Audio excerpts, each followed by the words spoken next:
Welcome to Art Focus. My name is Andrea. I'm with the Office of Cultural Affairs. Art Focus is a 30-minute program where I have the opportunity to talk to our wonderful local arts and cultural organizations. And this morning we have with us Trent Rash with MOSY. How exciting, all the fun things that MOSY has been forever been doing, but That's has all new things going on as well. Tell me about MOSY. Yeah, thanks for having me, Andrea. So the Missouri Symphony has been around since 1970, so one of the oldest arts organizations still going in the Columbia community.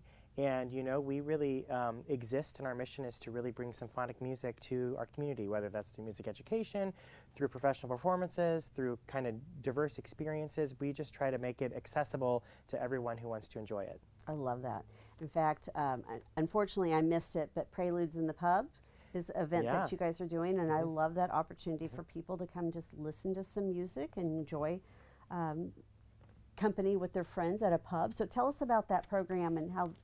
Yeah, you know, that really came to be during the pandemic when we didn't have, got so sad that we weren't able to make music. We were like, well, how could we do this in a way that's both safe and also would help support other businesses in the district where we are?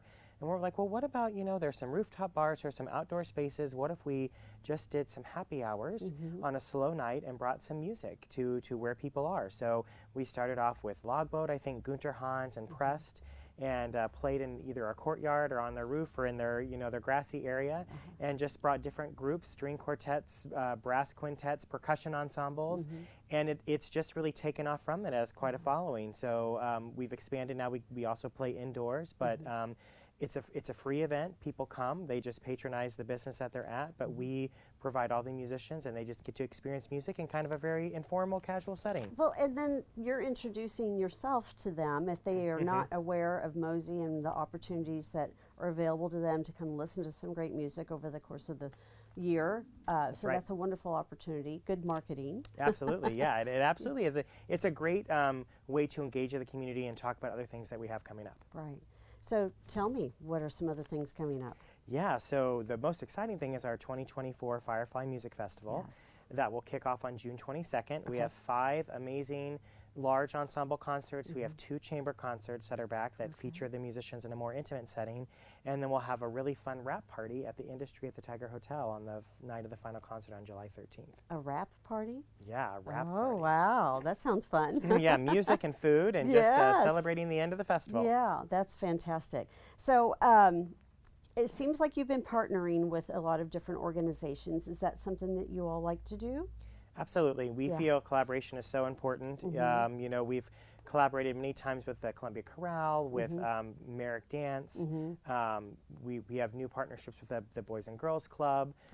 We have our eyes on some other partnerships that we'd like to do, but it absolutely is, I think, essential to us thriving and staying connected to our community by collaborating with others. Okay.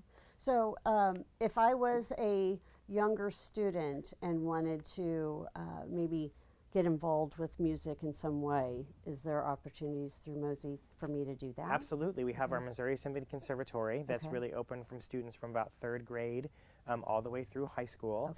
And it's really an enrichment opportunity to what goes on in Columbia Public Schools. So in the public schools, unfortunately, the orchestras are only strings. So we provide the full orchestral experience, especially at the high school level, where they get to play with the winds and the brass and the percussion, so that they know that if they decide to play going off into college, you know, or even at the community level, they've had that experience of playing with the full symphonic ensemble. What a wonderful opportunity. Great.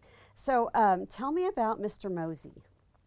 Yes, Mr. MOSY. I was just looking at him the other day. So again, another project that really kind of came to fruition during the pandemic. We knew that kids were at home. We knew that things were really different for them and scary. And my coworker at the time, Monica Palmer, and I both are parents, and you know, we were thinking about our own kids, and you know, we really thought, how can we you know, meet them where they are and maybe give them some assurances, and also at the same time expose them to music. So we came up with Mr. MOSY, who is loosely based and very fondly based on Mr. Rogers. And he talks directly to the camera, and it's a program kind of geared at kids aged 3 to 8 or 9. And each episode deals with a different theme, whether that be a feeling like anger or joy, or whether it's an idea like harmony or who's your neighbor. And each episode has a moment where Mr. Mosey has a magic TV that transports them to a performance by the Missouri Symphony Orchestra, and are exposed to a piece of music that kind of corresponds with that theme for the day. I love that. That's fun. It is really fun. We're hoping that we can get a season 2 going here soon. Very good. So you also have been doing some, I'm assuming there are fundraising events throughout the year. So you did your bites. Sound bites, yes. Sound bites. How has that been going? Yeah, so we did our second sound bites just this past March.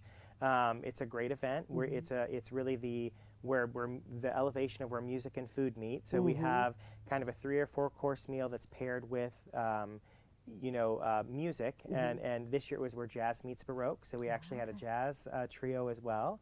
It's been very well received. We are going to kind of change it moving forward. Okay. I think it'll still be as wonderful, but we want to kind of make it a little bit more inclusive. So we're looking at some ways that we can do that. But we have had a lot of people that maybe don't regularly come to concerts that have really enjoyed coming to that event and enjoying that kind of unique immersive experience. I love that because it gives people that may be a little intimidated to come to a bigger performance an opportunity to come and network and just kind of relax and enjoy it in a little different way. Absolutely. So what other things are going on? What can the community do to help MOSY continue for another 30 plus years? It is, I think one of the things people may not know is that we certainly are the largest arts organization in the community. It takes a lot of money to manage 50 plus musicians, and we're a professional orchestra, so we pay our musicians, and we are really committed to paying them fair wage at a national standard rate. So that takes a lot of fun. So I think just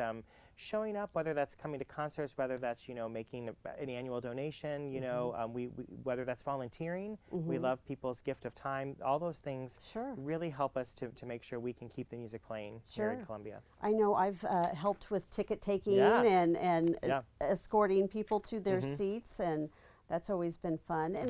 And it's Missouri Theater, which is a gorgeous venue. I know, who doesn't want to be there? It's a beautiful space to be in. Yeah, and I love the fact that the students get to play there. I can't imagine being a student and on that stage and being, this is what it would be like if I was an adult and I was a performer, you know.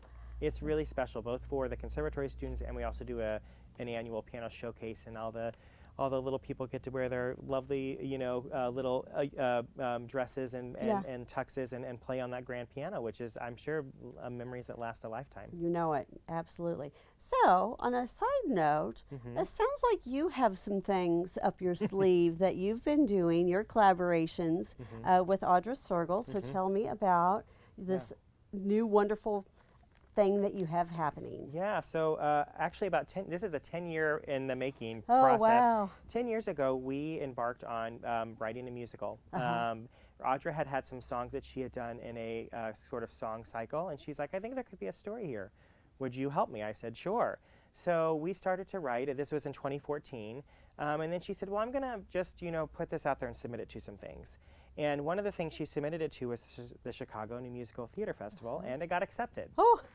So we spent 2 weeks in Chicago in the summer of 2014. Wow. And at that time, it was just a 50-minute, all one act. When we got back, we were like, well, let's at least expand it. So we did make a full-length 2-act musical, and we did a concert version of that in 2015. And then we kind of were like, well, that was fun.